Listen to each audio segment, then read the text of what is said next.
Kyle Busch might have a new sponsor. Chase Elliott will join the Fox broadcast at Circuit of the Americas, and the Hendrick Motorsports appeal will be Wednesday morning.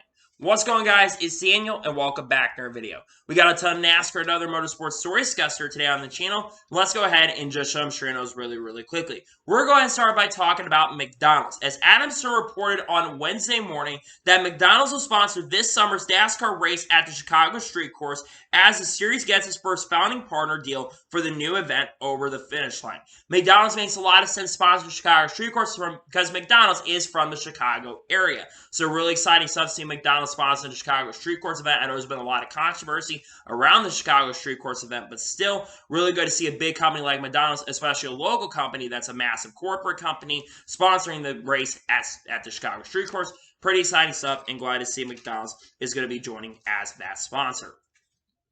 And now we're going to hedge on to the next story of today's episode as we're talking about Little Caesars. As it was announced yesterday that Little Caesars is going to be sponsoring Ed Jones in the Truck Series race at Circuit of the Americas. Obviously, Ed Jones will be driving the 20 truck, making his NASCAR Truck Series debut in the 20 for Young's Motorsports this weekend at Circuit of the Americas. I love that they've got Little Caesars coming on. I think it's the first time Little Caesars has sponsored a NASCAR in any of the series in a very long time. So I'm really excited to see that Little Caesars is going to be sponsoring that. It's pretty cool, and happy to see he'll be sponsoring Ed Jones this weekend at COTA.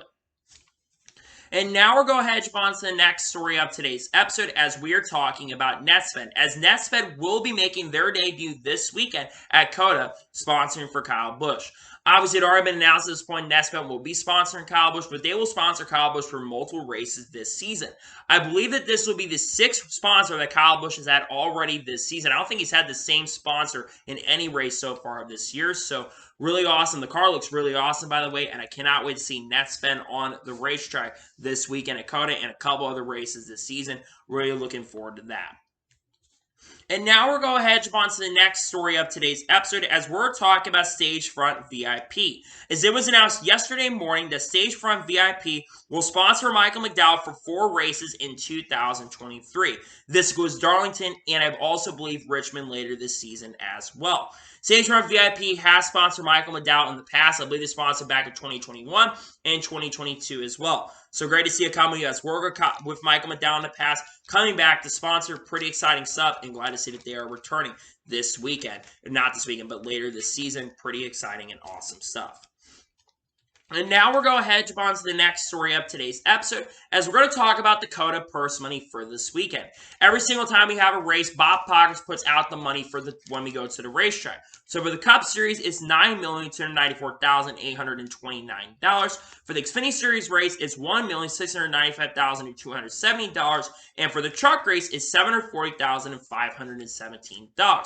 Obviously, the Cup Series is always going to have the most money. That's some pretty good money for the Cup Series, but a lot of that money is going to be allocated to the charter teams. But it's also increased this weekend because you got a couple open teams running the event as well. Overall, some pretty good money for this weekend at COTA, and I'm looking forward to the racing this weekend at COTA as well. And now we're going to hedge on to the next story of today's episode as we're talking about McLaren. As it was announced yesterday that there's going to be some technical changes happening at McLaren. As it was announced that James Key will be leaving McLaren and David Sanchez will be taking over his place in 2024 amid technical restructure. Obviously, McLaren has struggled to start 2023 season, so we're looking to make some pretty big changes to the McLaren heading into 2024. Because McLaren over the last years, I feel like, has struggled. A lot of that has been due to the Mercedes plant, but we've seen Aston Martin show a lot of improvement in that plant. So they're trying to make some technical changes with the team so that the team can perform a lot better. Because like I said, they have struggled. So the hope is that with these changes that they can perform a lot better on the racetrack, and hopefully these changes can help the team going forward into the foreseeable future. And now we're going to hedge on to the next story of today's episode as we're talking about Hendrick Motorsports. Now, Kelly Crandall, who currently works at Racer.com, put out a tweet yesterday talking about Hendrick Motorsports and some interesting notes coming into this weekend. So she knows that the 24 car is only 1 win away from getting its 100th win as a number in the NASCAR Cup Series and becoming the 5th number to reach 100 wins. The other numbers, I believe, are the 43, the 11, I believe, not the 48, but there's a couple of numbers. The 3 car has reached, I believe, 100 wins, and a couple other numbers have reached 100 wins up to this point. The 24 has had a long history, and it's a very good possibility that that number will end up getting 200 by the end of the season with how fast William Byron has been to start this season. And she also knows that Hendrick Motorsports only 7 wins away from becoming the first organization to have 300 wins in the NASCAR Cup Series. With how strong Hendrick Motorsports has been, they've already scored 2 wins this season. It wouldn't surprise or shock me by the end of this season if they end up getting to that 300 win, probably by halfway of the season. I wouldn't be surprised if a driver like Kyle Larson gets it done or somebody else does get it done. That being said, though, Hendrick Motorsports getting close to breaking that record and getting 300 wins. It's going to be really cool when that does end up happening, and overall, really exciting stuff for sure, in my opinion. And now we're going ahead to jump on to the next story of today's episode as we're talking about Jerry Bowman. As it was announced, and I believe it's for my Justin Nugayan, that Jerry Bowman will drive the 46 for Glory to God Racing in a couple weekends at Bristol Dirt. It was initially rumored he was going to run at COTA, but he will run at Bristol Dirt. Now, Jerry Bowman, for what I understand, he's a driver who's competed in late models and has competed in the Snowball Derby last year, making the Snowball Derby event, I believe finishing 31st in the overall event. Jerry Bowman has a lot of experience in the late model scene. He also owns a company out in Florida, which is why EcoPile is going to be sponsored because that's his company that he owns. So it's pretty cool to see if Jerry Bowman's going to get the opportunity to drive for Glory to God Racing. I'm wishing him the best of luck, and hopefully he'll do a very, very good job with that team at Bristol Dirt as he will drive the 46 for Glory to God at Bristol Dirt. And now we're going ahead to jump on to the next story of today's episode as we are talking about Conor Mosack. As it was reported by Chris Knight from CashFence.com that Conor Mosack has added another race to the Xfinity Series schedule for 2023 as he'll drive the 24 for Sam Hunt Racing at Richmond. Initially, this was not on Conor Mosack's schedule. He was supposed to run 20 races with Sam Hunt Racing. They'll have another race on his schedule for this year, and that is coming at Richmond next week in the 24 car, as no driver had been announced at the time. And I believe that is due to being maybe a Dash for Cash race, because this, of course, is the Dash for Cash qualifier weekend for the Xfinity Series at Circuit of the Americas. Overall, though, Conor Mosack's driver has kind of struggled so far in Xfinity. I thought he'd do a little bit better, but he's kind of struggled to start off 2023 Xfinity Series season, so he's going to have to perform a lot better long term. I believe he's making a start or two with Joe Gibbs Racing this season, so hopefully he can do a better job with the team this next weekend at Richmond, because he's going to need to have some good runs going forward, in my opinion. And now we're going ahead to jump on to the next story of today's episode as we're going to go ahead and talk about Kyle Busch. As it was announced yesterday, according to Flow Racing, that Kyle Busch is going to compete in the Kyle Larson Late Model Challenge on April 6th at Volunteer Speedway. I believe this will be the second year that the Kyle Larson Late Model Challenge has been around. Last year, William Byron did compete in the Kyle Larson Late Model Challenge. And in last year's event, we saw Mike Marlar go to victory lane. And now Kyle Busch will be driving for Brendan Overton and will be competing in that late model event, get some more experience at Bristol Dirt. Kyle Busch is a driver, I think, that can really get up to speed really, really quickly and probably will be a contender for the win. I still think if Jonathan Davenport's in that race too and Kyle Larson in that event, he's going to have a hard time beating those guys. But I think it is really awesome nonetheless that Kyle Busch will be competing in that late model challenge. Just see drivers in the Cup Series come over is incredible. And I hope we see a lot more Cup guys run the event. I'd like to see other drivers like William Byron come back. I like to see maybe drivers like Bubba Wallace get an opportunity to race, Tyler Reddick, Alex Bowman. I think it'd be really good if those guys came over, and even Brad Keselowski came over to make it a big event, because I would love for this event to eventually become the new version of the Prelude to the Dream. I think it's really cool that Kyle Busch is going to be competing in that late model challenge. I think it's really exciting stuff, and glad to see that Kyle Busch is going to be competing in that event. Pretty awesome stuff. And now we're going ahead to jump on to the next story of today's episode as we're talking about Jeffrey Earnhardt. As it was reported by Bob Pockrass yesterday morning that Jeffrey Earnhardt will drive the 45 this week at Circuit of the Americas, and Sage Karam will be in the 44 car. Now, why are they putting Jeffrey Earnhardt in the 45 car and Sage Karam in the 44 car? Well, it's simply as possible. It's due to the owner's point situation. They feel like Sage Karam is going to do a better job qualifying in the 44 car than Jeffrey Earnhardt is. Jeffrey and the 45 team is in a better owner's points position than the 44 car is currently at the moment. And we've seen Karam do a pretty good job on road courses driving for Alpha Prime Racing. I believe it was 2 years ago in 2021 where Karam actually scored a top 10. I think it was made for Jordan Anderson Racing or Sam for that Alpha Prime. I can't remember exactly. We've seen Karam do a pretty solid job on road courses in the past. So I do believe that this is a great decision for the team. They're looking at the qualifying situation because I believe there's going to be a couple guys. I think there's going to be 3 or 4 drivers going home later today because remember, qualifying is later today for the Xfinity Series, so that's why they have made this decision overall. I think it's a good decision if they're trying to make it into the field, and overall, I'm very happy to see that Earnhardt will be driving the 45. He's got, of course, still running full-time with the team. The 45 car is in a pretty good owner's point position, and they wanted to be very, very safe with this move, and I think it is a good decision for the team, in my honest opinion.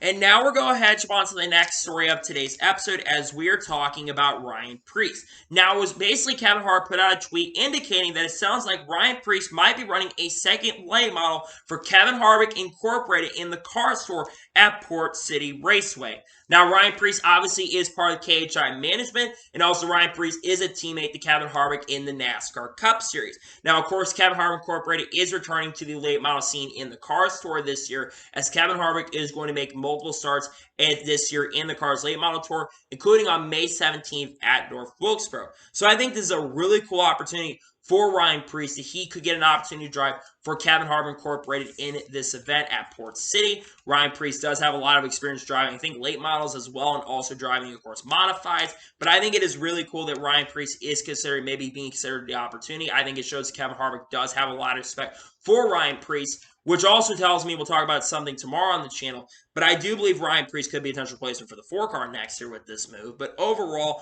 it'd be a really interesting move to see what happens with this. But I hope it does happen. I think Ryan Preece is a very, very talented and a God-given driver. And overall, I really hope this does happen. Ryan Preece gets to drive for KHI at Port Cities. I think he would be very, very competitive and would be a strong contender throughout the event. And now we're going to jump on to the next story of today's episode as we are talking about Austin Cindric. Now, there's an article that came out from motorsports.com, and Austin Cindric says in that article that Austin Cindric wants to see these international racing stars like Jenson Button and Kimi Räikkönen trying ovals and not just road courses. To get a little bit more experience, he'd like to see him try to be a little more versatile and run some oval tracks. I 100% agree with Austin Cindric. Honest, I like to see Jenson Button and Kimi Räikkönen try out some ovals. Obviously, with Project 91, you're not going to see that because that is mainly a road course team. But obviously, you have Jenson Button, and Jenson Button has indicated in the past, especially a couple of weeks ago, that he's been interested in maybe trying out ovals, but he says ovals are a much different beast than road courses, and obviously Jenson Button comes from Formula 1, same with Kimi Räikkönen. They both come from Formula 1, so they have a lot more experience on road courses than ovals. But Kimi Räikkönen, funny thing, has driven on oval tracks in the past, in the Truck Series, in the NASCAR Xfinity Series, but it has been nearly a decade and a half. It was back in 2011, 12 years ago, when he raced in the 15 for KBM and also the 87, technically in partnership with Nemco Motorsports, which they're returning this weekend in the Truck Series, and also Kyle Busch Motorsports as well. I think overall, I agree with Austin Cindric, though. I would love to see more road course opportunities for drivers to come in, so I think it would be fun to watch, and I think it'd be really incredible if it did happen. We'll see if it does end up happening, but overall, I hope it does end up happening where we see some road course drivers come in and race, because I think that'd be really, really fun to watch. And now we're going to jump on to the next story of today's episode as we're talking about Thursday Night Thunder. As basically SRX revealed the logo for Thursday Night Thunder, and they have revealed the version of Thursday Night Thunder for 2023. Obviously, the SRX is back for third season in 2023, and they will be on ESPN on Thursday nights, bringing back Thursday Night Thunder. I was on a live when Thursday Night Thunder was really prominent back in the 80s and 90s and even the 70s as well on ESPN, and when ESPN took motorsports a lot seriously. And it shows right now that ESPN is taking motorsports a lot more seriously. Now, talk about some of the drivers that have already been announced for the SRX. You're going to have Kyle Busch running in it. You're going to have Hailie Deegan running in it. You're going to have other drivers like Kevin Harvick, Denny Hamlin's going to be running, Brad Keselowski's going to be full-time, Bobby Labonte, Tony Stewart, Paul Tracy, Joseph Newgarden's going to be in a couple races. There are a lot of drivers that have already been announced for the SRX season. Also, of course, Clint Bowyer's going to be there, and Kenny Wallace is also going to be racing in the final race as well of the season.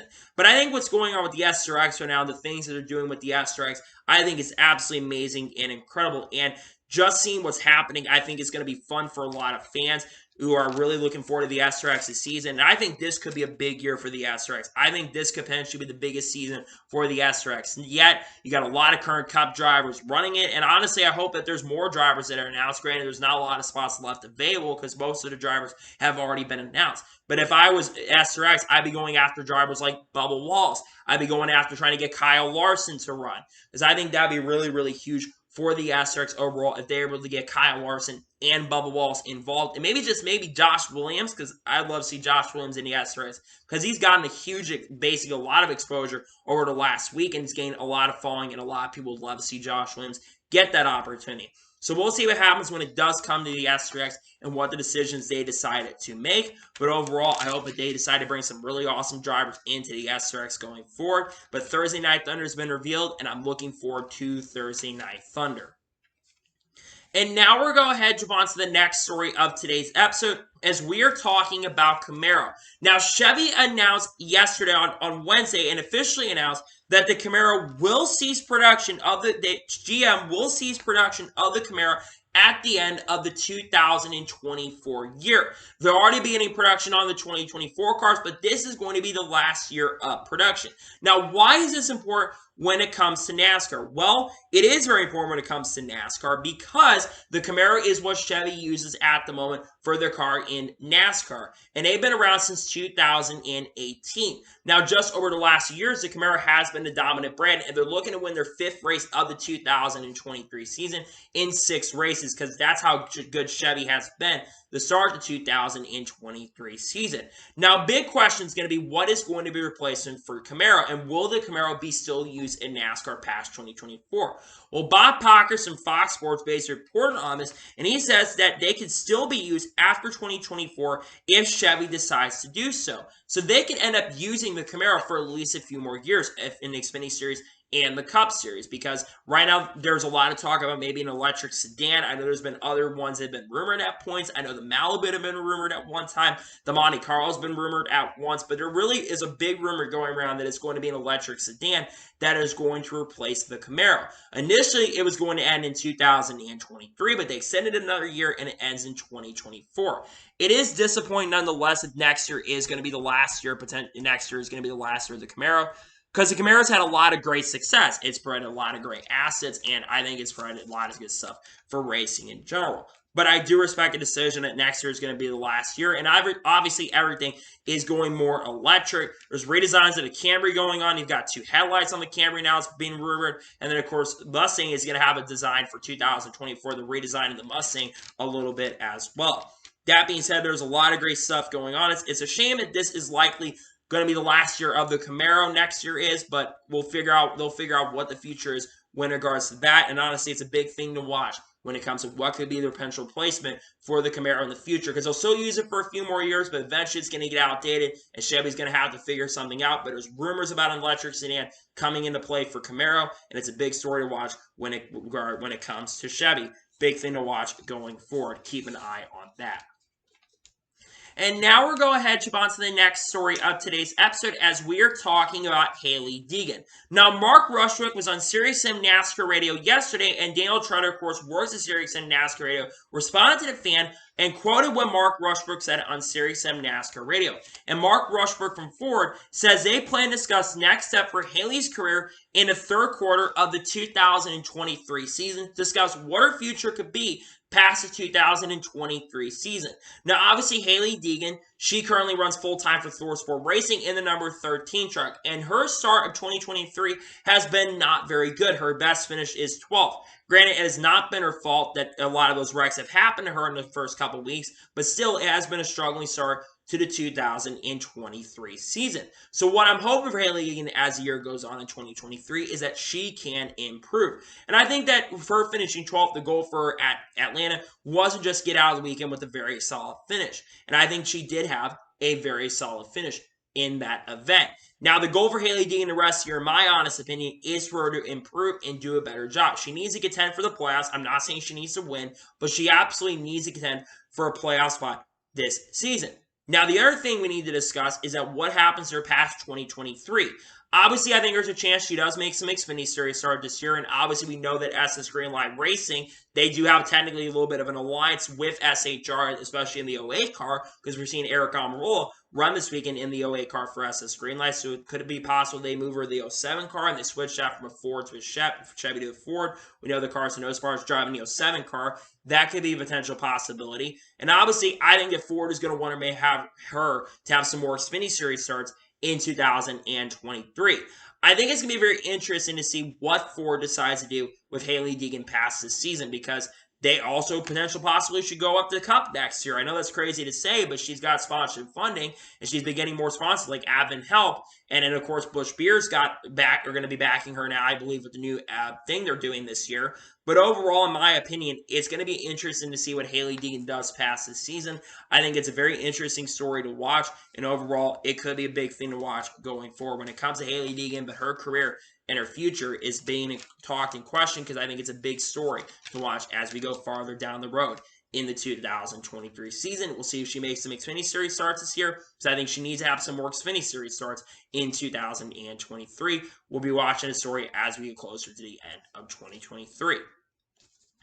And now we're going to go ahead and jump on to the next story of today's episode, as we are talking about Kyle Busch. Now, Adam Stern put out a tweet last night around 6 p.m. Central Standard Time, and basically talk about a lot of the road course drivers and a lot of the respect on the racetrack. And Kyle Busch once again called out the drivers. I kind of talked about this on the channel a couple days ago on Monday, how Kyle Busch talking about the lack of respect on the racetrack. And he quotes by saying, "I've tried to talk to guys, they don't listen. So I've lost interest in talking with them. When you intentionally drive over somebody, then, you know, you're going to get punched in the face afterwards, and you're going to get your ass beat," is what Kyle Busch said over the weekend. Obviously, I kind of talk about this on the channel, but Kyle Busch basically talked about the lack of respect on the racetrack over the last 2 years. And I 100% agree with Kyle Busch on this front.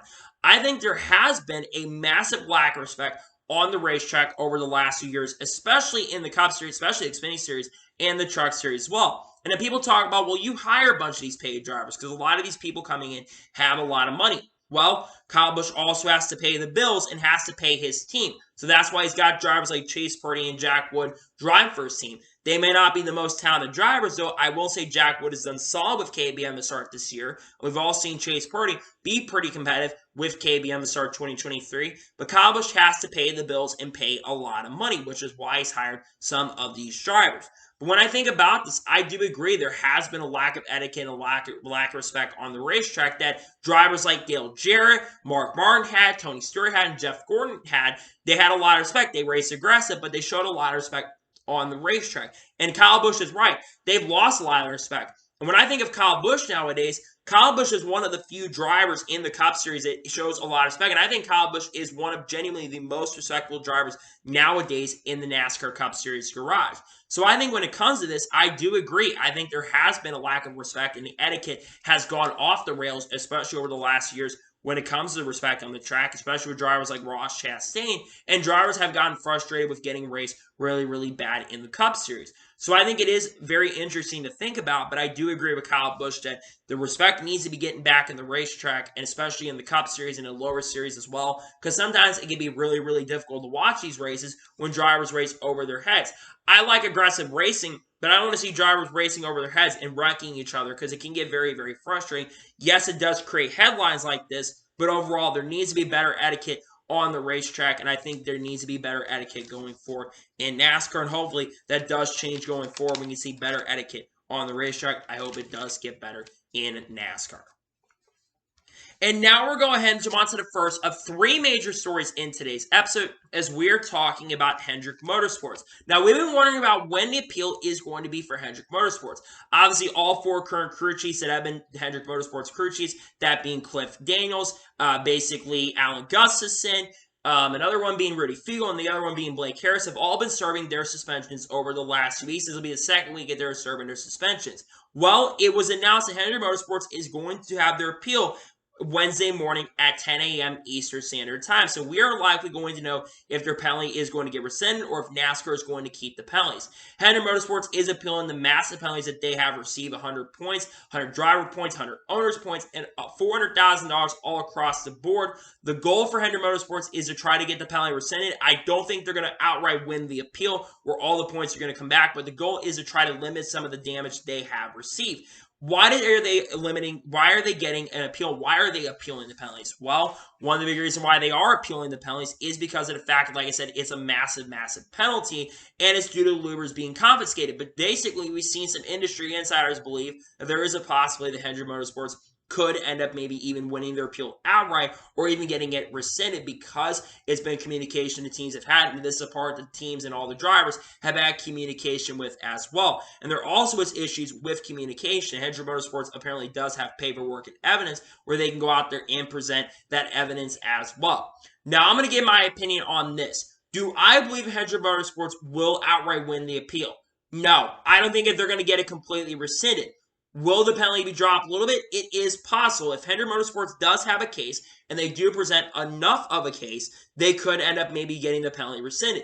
But you do have to remember one thing, that NASCAR has said publicly that you are not allowed to touch the single source parts. And every time we've seen a penalty happen, we've seen it basically, no one has gotten their penalty rescinded. Everyone has tried to appeal it, has lost their appeals. Now, when it comes to Hendrick Motorsports, the difference between a little bit with Hendrick Motorsports is that they basically they didn't even get on the racetrack for that. With the NASCAR, with the other ones, it was post-race at the R&D Center. The other penalties have been, this one was before they even got on the racetrack at Phoenix. So it is possible they could end up getting their penalty rescinded, and some people believe that there is a chance it could get rescinded. In my opinion, though, when it comes to this, I don't believe there's a really big chance and possibly this is going to get completely rescinded, but maybe there's a little bit of a reduction. Maybe they drop for 100 points, maybe down to 50 points from an L2 penalty down to an L1 penalty. It could be possible, and that could help Hendrick Motorsports out, especially when it comes to the playoff situation. But I think it's going to be very interesting to see what they decide to do when it comes to this. Overall, this is a very important story to watch, and I think when it comes to Hendrick Motorsports, the appeal is going to be Wednesday morning, and it's one thing to watch, and it could be one of the biggest stories of the year if Hendrick Motorsports does end up winning their appeals. When it does end up officially getting announced, we'll break it out here on the channel, but we'll be watching to see what happens. When it comes to this, it's very important to watch this story, in my honest opinion. And now we'll go ahead and jump on to the next major story of today's episode as we're talking about Chase Elliott. And some pretty shocking news. It was announced yesterday evening on Race Hub that Chase Elliott will join the Fox broadcast booth and the Fox broadcast this weekend at Circuit of the Americas. The plan is for Chase Elliott to do it remotely as he still is recovering from his injuries at the moment, and he will join the Fox broadcast at Stage 2. Now, the Fox broadcast booth is already getting very, very crowded. Of course, you're going to have Mike join Clint Boyer up in the Fox broadcast, but you're also going to have Kurt Busch joining the Fox Sports booth, and also Gunther Steiner, who is the Haas technical director at Haas. He will be joining the team principal. He will be joining the broadcast as well. The plan is for Chase Elliott to join in stage number 2 and to do it remotely from his house. Now, why is Chase Elliott joining the Fox broadcast booth? Well, one of the big reasons why is because, one, Chase Elliott is a really good road course racer and is someone who has won a lot of road course races. I think he's won 7 road course races in his career up to this point. So Chase Elliott has a lot of road course experience. But the other reason is because, the second reason is because, like I said, Chase Elliott also brings in the ratings. Let's talk about TV ratings from Fox. The biggest reason why I think you're bringing him in is because TV ratings. The TV ratings have been really, really bad for Fox. Without Chase Elliott being there, they've basically dropped on average, about 14 to 15% every race. And while I think it would have gone down a little bit with Chase Elliott being there, it's dropped off a lot because of Chase Elliott not being at the racetrack. And I don't blame Chase Elliott fans for not watching, especially if your favorite driver is not on the racetrack. It can be very difficult to go and watch the events. So it's not surprising and shocking in a sense they're bringing him in. But I do like the fact that they are bringing Chase Elliott in. I think Chase Elliott might also be able to show his personality. It's no secret that a lot of people believe that Chase Elliott does not have a great personality. And he doesn't always show his personality, but if you watch a lot of the podcasts he's on, you watch some of the live streams he's done on Twitch, Chase Elliott does show his personality. And if you actually went on his Twitter this past weekend, he had a great personality on his Twitter. And I think bringing Chase Elliott onto the Fox broadcast makes a lot of sense. Plus, we're likely going to hear a little bit about his recovery, and we might finally maybe get announced on a potential return as well, because Chase Elliott still is currently out. The earliest we can see Chase Elliott return is, I believe, 2 or 3 weeks from now at Martinsville. That's potentially when he could make his return to the NASCAR Cup Series, but also Talladega is being talked about his potential return, and we'll probably hear about his recovery. And I think the same thing goes for Kurt Busch.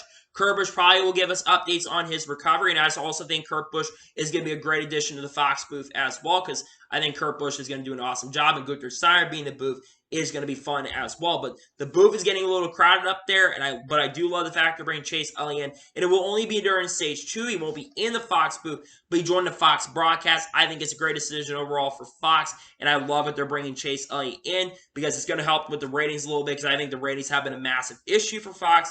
And overall, I think it's a fantastic and great decision to bring Chase Elliott in, because in my opinion, one of the things that they've been struggling with is the TV ratings. You need someone like Chase Elliott, at least on the broadcast. I think people are going to tune in. It's not going to be perfect. I still think ratings are going to be down, but I think it will be a little better this weekend. And I also think the ratings are not going to be as far down as well, because you got Jimmy Johnson, you got Jenson Button running this weekend, you got Jordan Taylor racing, also Kimi Räikkönen racing. So hopefully people who are Formula One fans can tune in this weekend as well. It's an exciting weekend coming up nonetheless, and you're going to see Chase Elliott in the broadcast booth this weekend at Circuit of the Americas. And now we're going ahead and jump on to the final major story of today's episode, as we're talking about Kyle Busch. As we've been talking about Kyle Busch getting a lot of sponsors to start 2023.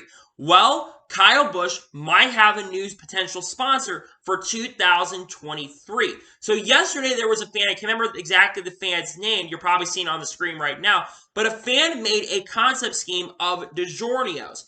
And Kyle Busch actually quote tweeted that and talked about, that sounds very, very good. What do you say to DiGiorno's? Well, DiGiorno's, about 6 hours, I think, after that got posted, they actually responded with eye emojis below at the bottom of the screen.